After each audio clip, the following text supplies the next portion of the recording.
Everyone, তো ready হয়ে গেছি ঘুম থেকে উঠে। এখন যাব ডানলপ মায়ের সাথে কালকের কেনাকাটি করতে। কাল তো জন্মাষ্টমী।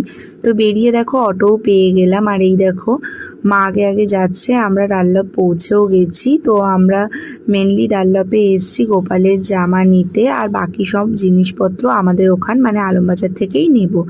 তো ভিতর বাজারে গেলাম, বাইরে জামা দেখছিলাম। আমাদের গোপালটা তো বড় অনেকটা, বাইরে সেরকম পছন্দ হলো না। তো ভিতরে বাজারে খুব সুন্দর সুন্দর জামা ছিল, তো সেগুলো নিয়ে তারপর চা খেতে চলে গেলাম। আমি আর মা চা খেলাম, তারপর সোজা অটো ধরে চলে এলাম আলমবাজারে। এই দেখো, এটা কিন্তু আমাদের এখানে আলমবাজারের শ্যাম মন্দির। তো খুব সুন্দর করে সাজিয়েছে কালকের জন্য। এবার মহাপ্রভু মিষ্টির দোকানে এলাম, কিছু মিষ্টি নিয়ে নিলাম। কিছু মিষ্টি কালকেই নেব, আজকে কিছুটা নিয়ে নিলাম। আর ফুল কিনে তারপর কিছু জিনিসপত্র গোপালের জন্য কিনে আর ফল কিনে সোজা চলে এলাম বাড়ি। তো আজকের জন্য বাই।